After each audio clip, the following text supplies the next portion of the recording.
Good evening. Explosive allegations from Bosasa's former Chief Operating Officer Angelo Agrizzi were heard this week at the Zondo State Capture Inquiry. But what are we to make of his testimony, and what more is to be expected?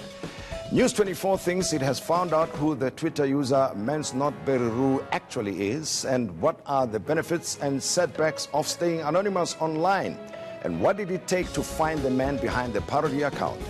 Gillette's Be a Better Man advert stirred up a lot of controversy, and others have said it's a necessary conversation. Are these campaigns helping to change patriarchal attitudes? Well, we'll find out in a moment, but first, Shahan with the news. Thanks, Watson. Appreciate it. These are our top stories tonight. More people have been implicated at the state capture inquiry. Former SABC COO Claudia Motswaneng and the ANC in the Northwest were named by former Bosasa executive Angelo Agrizzi. Motswaneng allegedly received over 1 million rand for his legal fees. Agrizzi also claims funds were channeled to the ANC after a Northwest Premier, or MEC rather, asked for money during election season. He also explained how Bosasa defrauded SARS. Fake invoices, which would be in a small startup name, and there was no VAT numbers, because the last thing is to mess around with revenue services. And companies that had delivered perhaps a small product or service, they would just regenerate those invoices. And, they were not used more than once or twice. Solium Samanga has resigned as Tshwane mayor. He says it's to focus on his Gauteng premier candidacy campaign. Msamanga says it has nothing to do with the fallout over suspended city manager Moketsi Masola. During his term, he survived 2 motions of no confidence in the Tshwane City Council. This decision was not made lightly or hastily. In fact, I had done so because I believe that it deserves, the people of Tshwane deserves, to be served in the best possible manner. And that can only be done if we ensure that Gauteng is actually under the government of the DA as a whole. And the families of the Life Esidimeni victims want the DA's election billboard taken down. It features the names of victims of the Esidimeni and Marikana tragedies, as well as children who've died in pit toilets. The ANC has complained to the IEC that the poster violates the electoral code. The billboard's been vandalized but not removed. The DA is still defending its campaign. It's a reflection of the tragic loss of life that was avoidable, that shouldn't have happened had the government done its job by preventing the excessive use of force in Marikana, had the government made sure that it fulfills its constitutional mandate to ensure that all schools have access to sanitation services, children wouldn't have fell into pit latrines, had the ANC government in Gauteng made sure that there's proper support to those patients who are suffering from mental health illnesses, we would have avoided the tragedy that happened there in Life Esidimeni. Those are the headlines. More news at 9. I'm back at 10 with News Hour. For now, it's back to Tim.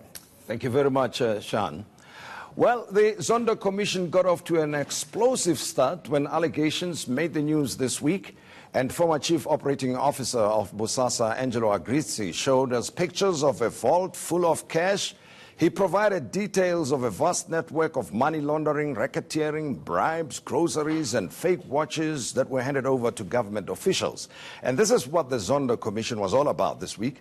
And it claimed its first casualty when the Secretary of the Commission itself, Khotso Devi, had to go on immediate leave following allegations that he had received a bribe from Bosasa. That's a lot of drama unfolding. And those who knew about this for some time, I suspect anyway, Kyle Cowan of News 24, you'll tell us a bit more about this. And eNCA's Erin Bates, you also have had the front row seat of the unfolding drama at the Zondo Commission. Let me start with you, Kyle. The News 24 appears to have been in the lead when it comes to breaking the Bosasa stories, right? You've covered a few, at least as an organization, of these stories way ahead of time. We need to be modest and we need to put it down to hard work. But I think, to be 100% honest, it's down to our editor-in-chief, Adrian Basson. He was one of the first, if not the first, to write about Bosasa way back in 2007, 2008. And when I arrived at News 24 6 months ago, he said to me, "This is your homework. Go ahead, dig, keep digging. There's a lot more to come out here." And he's been proved to be right. Well, before we went on air, you said that you did not think that the commission will get off to this start. No. And I jokingly said to you, it can't be true. You knew that part of this was going to happen. I mean, there are certain things, I do follow your reporting as News 24, and I realize that you seem to have more background information to the story. Well, we've been investigating for more than 6 months now. We have a lot of information that we have not been able to corroborate as yet. So now what's really happening now is all of that background work that we've done. Mr. Agrizzi is going under oath to state these same things, and now we feel comfortable reporting them. You know, it's a very difficult situation. You can't go to Bosasa and try and confirm anything. They really won't give you any information, especially not information incriminating themselves. So it's very difficult to find sources. It's very difficult to crack the nut. And now Mr. Agrizzi has come and let the cat out of the bag, so it makes our work a little bit easier. All right, let me invite the viewers to join us in the conversation. The number is there on the screen, 011-759-6340. Please call us in and let's hear what you are interested in. And Erin, you had the front row seat and you have been coming here explaining in minute detail the goings on there. But there must be something that stood out for you, at least over the past 3 days. What is it?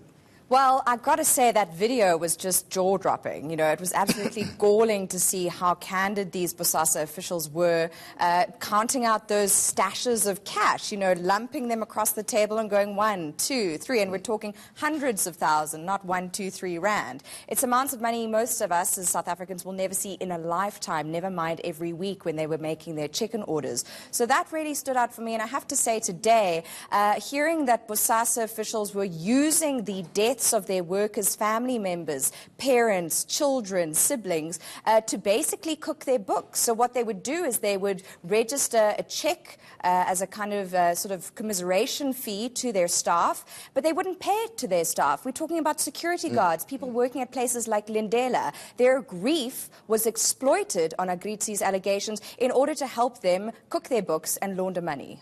Well, one point for me was the revelation that Ms. Dudumieni brought a docket from the NPA to a meeting in a hotel in Pretoria. That sounded very strange to me. Was that issue probed, and do we know why, where, and how she would have had this NPA information in her hands? Kyle? Well, not yet. What we understand is that issues relating to the National Prosecuting Authority will be dealt with at a later stage. There are quite a number of issues surrounding the NPA in Bosasa. As I'm sure most of us are aware by now, since 2010, Bosasa has been under investigation by the Hawks, and this relates to the tender rigging with Mr. Patrick Gillingham and the former Commissioner of Correctional Services, Mr. Lyndon T. So the SIU found in 2009, they found evidence of bribery, they found the cars that were bought and the houses that were built. And they handed this report over to the minister at the time, and the minister shifted it to the NPA. We've had this investigation stall for 9 years now. And what is really going to be interesting at this commission is when Mr. Agrizzi starts talking about why and how they got it right to get this investigation, to leave them alone for a little bit.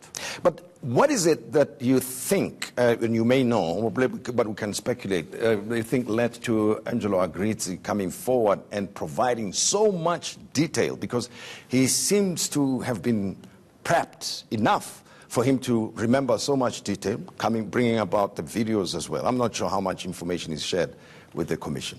Yes, so what we learned on the first day of his testimony was that Mr. Agrizzi has been in talks with the commission since September last year. It's quite a few months to go over the final details, to look through your old paperwork and find those old dates and really start to build a picture, because your memory is good, but when you see a document, suddenly you remember another situation. So what prompts Mr. Agrizzi to come forward now? According to Mr. Agrizzi, it was a near-death experience, that he had a very life-threatening heart surgery at the end of 2016, and he decided, I need to make amends, I need to make things right. I think a more likely explanation is he's in the process of obtaining a Section 204 from the NPA. That means he would gain indemnity for turning as a witness against his fellow co-accused in that same matter that from 2010 that I mentioned earlier. If I can step in there, I do think that is a very likely probability here, that he will turn state witness. And as someone who was the right-hand man to Gavin Watson, his evidence so far has been critical, not least because it introduces another family. If we look at Fenter's statement, which was referred to today, and some of which Agrizzi has corroborated, mentioning the Watsons as a family who had various members on the payroll of Bosasa, even though they weren't working for the company. This is another family that, under the rules of the Commission of Inquiry, faces interrogation and scrutiny for its allegations against it of accruing SOE tenders through nefarious means. Well, and there's also, I read that there are about 20 former employees of Bosasa who say that they're willing to come forward, and somehow they're doing this under the wing of Angelo Agrizzi. What do we know about them? Yes, so seemingly Mr. Agrizzi led the pack. When he left Bosasa, he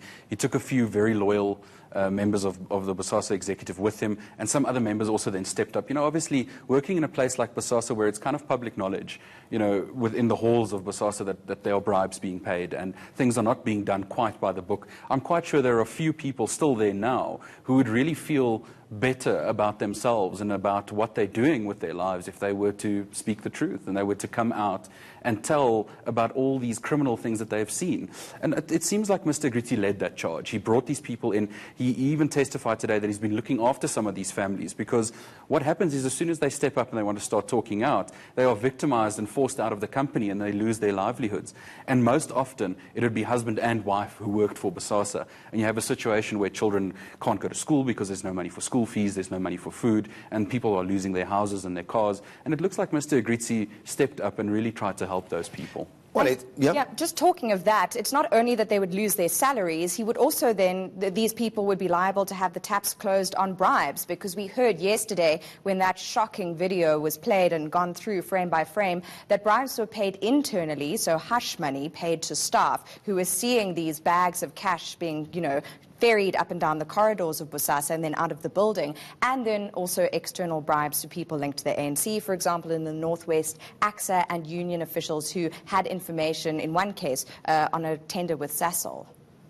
Well, that is Agrizzi's version of what has been happening at Bosasa. Do you believe what he's saying? Should we take what he's saying seriously? It's shocking, it's startling, and of course, it's generated a lot of interest, right? But I've heard people, other commentators say, well, yeah, right, it's only Agrizzi saying this, and there are many people within the Bosasa group and probably within that network who may refute very vociferously and successfully so his allegations. Is that possible, you think? How compelling, rather, is this? Well, compelling is one thing, veracity is another. I mean, I think if you look at the kind of public response to Agrizzi, it's been pretty compelling testimony. He tells a good story, a gripping story, you could say. But as for interrogating and testing that, that's critical to the integrity of the inquiry. As with all of the witnesses we've heard from so far, the testimony, the versions of witnesses must be corroborated or not. It must be proven to be true or false, and it has to be sort of pitted against the versions of other people. What we have heard, though, today is that Agrizzi hasn't only provided his statement, he's provided a number of documents, both in hard and soft copy, hard drives and various media. So that includes the video we saw yesterday, also audio clips and the like. And he's been very conscious and outspoken about saying he's aware he's under oath, his wife keeps reminding him apparently as well, and that he wants to get the facts right. So he's been quite adamant. He's tried to present himself as a very credible witness on these goings-on at Bosasa. And we also learned that, you know, it's claimed the first victim, if we may call him that, Khotso Dewi, is it Dewi? I hope I'm... Dewi. Okay. That he has had to take leave from his position. Yes. To, you know, for the commission to investigate whether it's true that he took a bribe from Bosasa. Yeah, so this morning on News 24, we corroborated this information yesterday. We broke the story this morning. What it says... about Mr. De Vere is the following. I think he did the right thing from stepping down, first of all. I think giving people the space and removing that doubt, just giving people the space to investigate these allegations. Now, it's not testimony that we've heard orally yet from Mr. Agrizzi. It will come up in future testimony. But in 2013, Mr. De Vere was the Chief Operations Officer at the Department of Justice and Constitutional Development. And at that time, a 400 million rand guarding tender was awarded to Bosasa, among other companies. And the allegation is that Mr. De Vere, in the same sort of modus operandi as what Bosasa has had over the years, was paid cash through a politically connected middleman in order for Bosasa to secure and maintain having that tender. Now, it's only one person so far who stepped aside, but names have been mentioned, dozens of names now. I think how many? First day, I think I counted 8 or thereabouts. So what's going to happen, or what's happening to these individuals? I mean, as people who are covering this, have you reached out to some of them to respond to what Mr. Agrizzi is telling the Commission? Yes, so in fact, the South African Post Office has now undertaken an internal investigation to have a look at these historical tenders and to see if there's any legacy still lingering around. They're going to try and dig up any information that they can, and they are cooperating with the Commission. In terms of AXA, we're not really sure what's happening there just yet, the Airports Company of South Africa. Although I must say they did issue a sort of generic statement, which we had yesterday evening, and they didn't name the 3 officials that Agrizzi named in his testimony. They said that they were current and former officials he's implicated, and these are people who are implicated in receiving cash bribes in those security bags handed over by Agrizzi and Gumede, who is the chairman of what was Bosasa. Correct. And AXA simply said they, again, like the Post Office, will cooperate with the inquiry. They are doing due process internally, and that they will pass on any relevant information.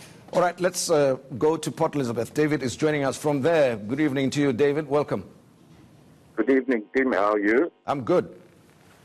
Fine for taking my call. Yes, I've been listening and following this for the last few days, the Commission and what have you. I just want to say, you know what? It is shocking from government side. It's shocking from Bosasa's side, because the people on the ground here in Port Elizabeth is suffering to get, when it comes to small businesses containing tenders, especially the poorest of the poor and business people in the small sector. Thank you, David. Expressing concern there on how or what the impact of this Bosasa matter is on poorer members of our nation. Now, the DA, towards the end of last year, was it, did ask a question about Bosasa and the links to President Cyril Ramaphosa. And listening to what Agrizzi is saying, what is your opinion about the extent to which the president's son, Andile, was mentioned? Was it yesterday? Was it today? Mentioned by name. To what extent do you think we're still going to hear more about that? So, yeah, towards the end of last year, the DA made a lot of noise about the Bosasa Gate, as they're now calling it. I think we have to take a step back from what they're saying, really analyze what they're saying. At one stage, they did have the wrong end of the stick. And at News 24, we tried to sort of break it down a little bit, explain it a little bit better. What in actual fact happened was Mr. Piet Venter, whose name came up today, he was the former auditor for Bosasa. He had been instructed by Mr. Gavin Watson, the CEO, to make a payment into an attorney's trust account. And Gavin then had told him that this money was for Andile Ramaphosa. Turned out, in fact, that it was not for Andile Ramaphosa. It was actually a donation to President Cyril Ramaphosa's campaign. And what we discovered at that stage as well is that the president didn't know, and he could not have known that this donation had come from Gavin Watson, simply because of the way the money was transferred into that account. It was shifted to a front company, owned coincidentally by Mr. Piet Venter's sister, and then it was paid on to the trust account. So there's a level of anonymity that you would have to have done a really deep dig to actually try and figure out exactly where this money came from. Now, there is a legitimate business deal between Andile and Bosasa, which we do need to get more clarity on. And I've said this to people in the last couple of days. I think the Commission needs to call Mr. Andile Ramaphosa. He needs to come and clarify that business deal. And in fact, if he knows reputationally what is good for him and his business, he would walk away from Bosasa immediately. I've also seen comments, people saying this is bigger than the Gupta saga. From where you're sitting, Erin, and what you've heard so far, and of course, Angelo Agrizzi is still going to take the stand come Monday. Well, what do you think? of that? Absolutely. I mean, firstly, the term of reference 1.4, which deals with families, including the Guptas, but not exclusively the Guptas. And I do think it provides a valuable problematization, you could say, if you want to use an academic word, of the attitudes around the Guptas and their relatively quick ascent to power. Bosasa's trajectory here, as we learn from the reportage of Mail and Guardian and News 24 and others, is much longer and more enmeshed in government, in correctional services, in social development, in detention centres and the like. And so it does broaden the scope in a way, but it is sort of under the terms of reference and the rules of the inquiry. But it also adds a valuable sort of complexity to the picture of corruption in South Africa. The Watsons are a white South African family, and I think for a lot of South Africans who feel aggrieved at the sort of optics of how corruption is perhaps presented, are grateful to Agrizzi for kind of blowing open the whole Bosasa scandal. But what do you think of the extent to which their business was enabled by government officials and politicians? It's a vast network, isn't it? It's very huge, it appears. And it's not a very good thing for our ruling party. It shows that there are cracks in the armor. It shows that if you are determined enough, if you're willing to spend enough money, you can make a lot of money through this government. That is not what the ANC stands for. It's not what the ANC is supposed to be doing. It is not supposed to be facilitating business to enrich a few people. It's supposed to be trying to enrich our country as a whole. Well, and I wonder where that leaves black economic empowerment, for instance. I can imagine a lot of medium-sized or emerging businesses in the black community are very upset when they hear how they may have lost those tenders as a result of this network and how it operated. Temba is on the line from the Val. Temba, welcome. Greetings. Good evening. Yeah, welcome. You know what, Tim? Yeah. As South Africans on the ground, as leaders of the society, we are sick and tired. I think it's time for South Africans to open their eyes. For the first time, South Africans start to boycott the election, all the parties. Let me tell you something. The very same leaders, so-called leaders, are drug dealers in this country. The very same so-called leaders are the ones that are dealing with human trafficking on this country. Prove that with this thing, what they're doing, misusing our country's money. It's the time for South Africans to boycott the election in this country. It's going to be the first time to happen in this country. They will open their eyes. Look, we can't see on every day on TV frustrating our elders, our grandmothers and our grandfathers, misusing our money, misusing their money, staying off. Now it's Bosasa. Tomorrow it's going to be this. It's going to be them. It's going to be who. We are sick and tired. The borders are open. The very same police officers are criminals. They're killing our people. What we must do as South Africans? Well, I'm not sure if it's advisable to boycott the elections, Temba.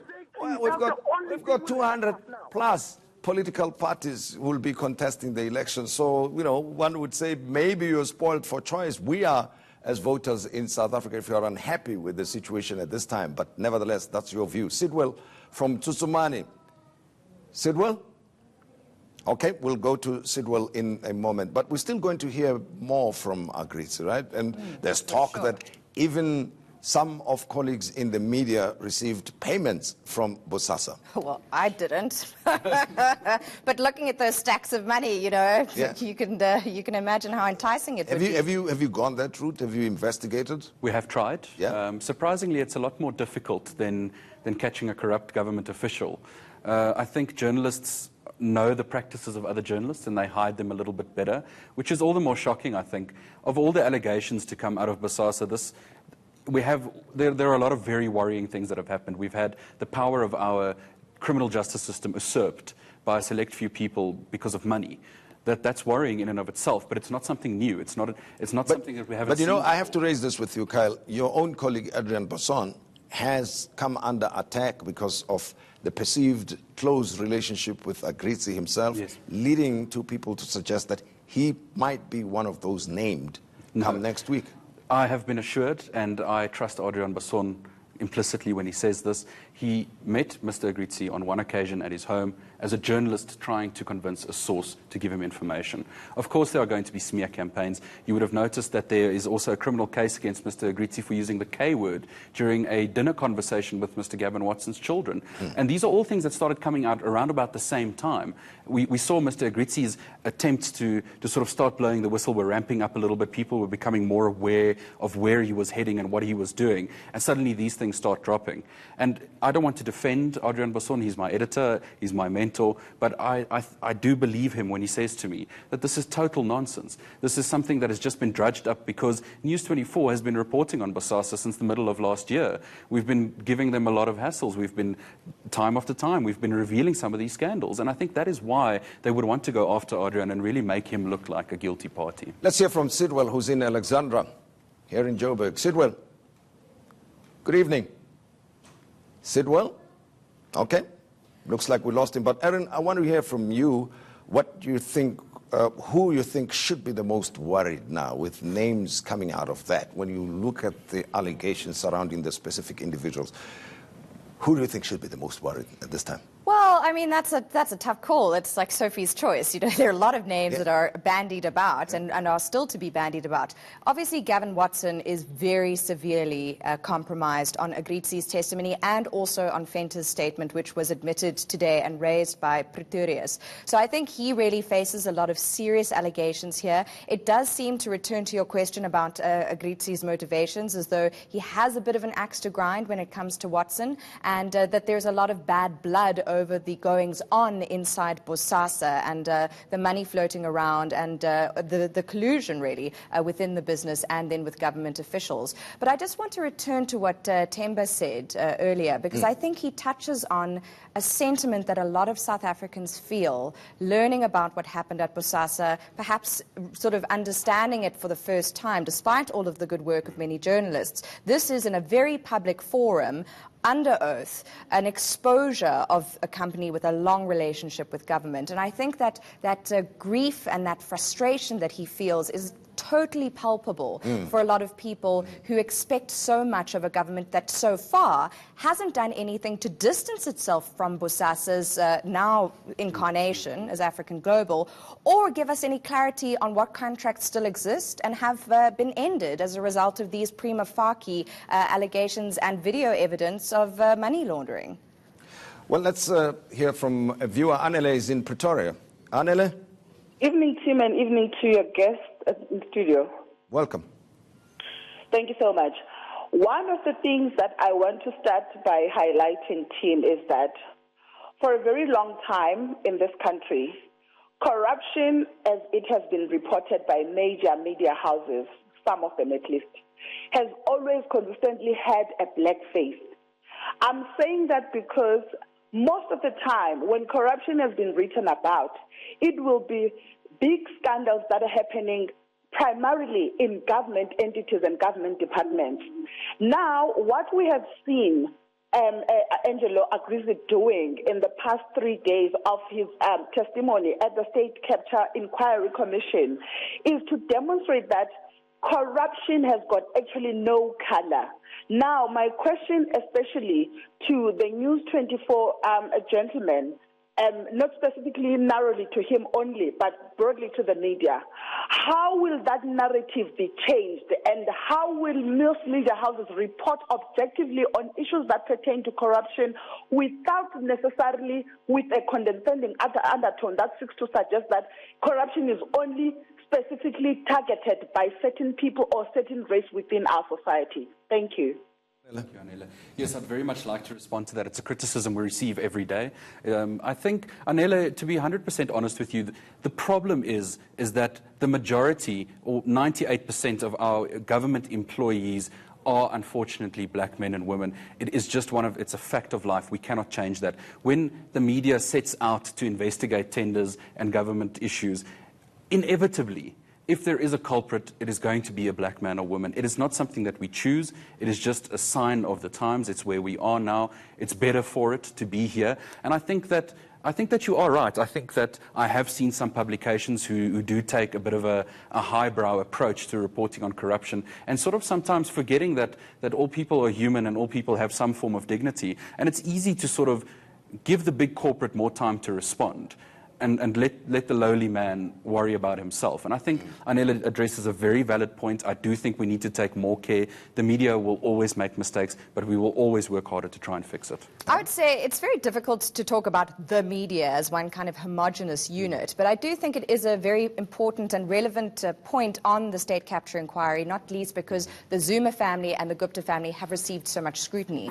But to answer that question, go to the reporting. Look at the names involved. It's not one racial or ethnographic group or another. I mean, we see a Pillay, we see a Gumede, we see a Venter, we see a Watson. A Gupta. A Gupta. You know, there's a whole spread, and that just tells you that the real sort of common golden thread through all of this is money, and money changing hands and the wheels being greased and people in positions of authority exploiting that authority. And that is really part of the story of the whole Bosasa scandal. I suppose one additional point would be that the state has got to look after the ordinary men and women in the street, protect the citizens, as it were, and enforce the laws.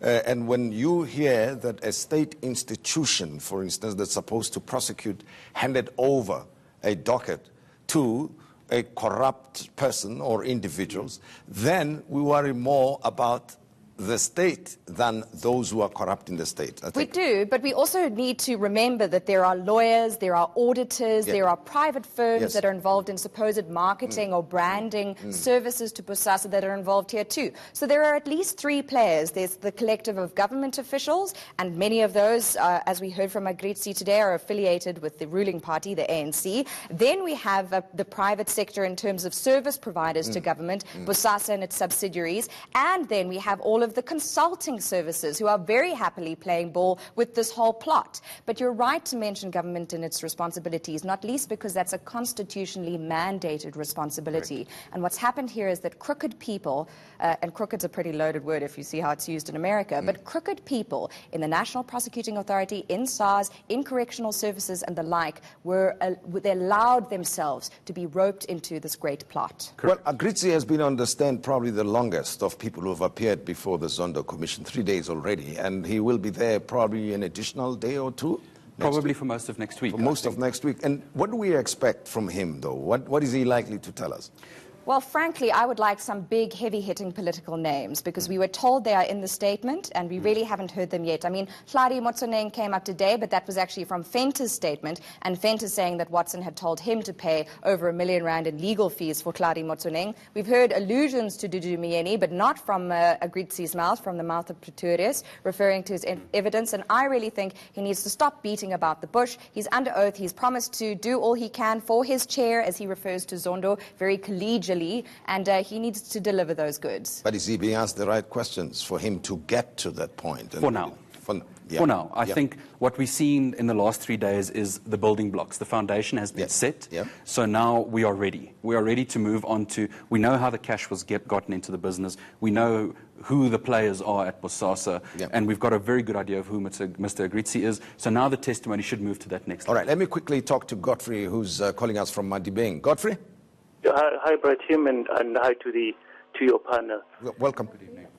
Yes, Brad Tim, I think in my view, the things that have been happening so far shows the weakness in our parliamentary portfolio committees in terms of their oversight role, and also I think it also shows the overextension in the recourse processes of our system, because so far I believe from the Thuli Madonsela position, a lot of people should have already been apprehended, taken through the justice system and questioning, and also if the parliamentary portfolio committees were scrutinizing the reports of the departments, these sort of things could have been picked up long ago. So I think what the main commitment that needs to come up even before the commission closes its work is that from the commission's report there should be a criminal system process taking place. There shouldn't be, the back and forth that we have seen with the Thuli Madonsela's, report to Parliament, to that committee, to that committee. There should be a straight prosecution of people. Godfrey from Madibeng, thank you very much. And I think it speaks to the point of the state institutions having failed the people, because these revelations have been made at the commission. And these are things that should have been investigated a long time ago already. Some of the cases were highlighted and been prosecuted so far, and that did not happen. And that's why we have a commission of this nature. Erin Bates, thank you very much. And Kyle Cowan, thanks again for helping us understand what's going on. Still more to come next week. A lot of drama, isn't it? A lot. Sure. Okay, up next, what does it take to find a Twitter troll? We'll be talking to two guests to explain to us when we come back.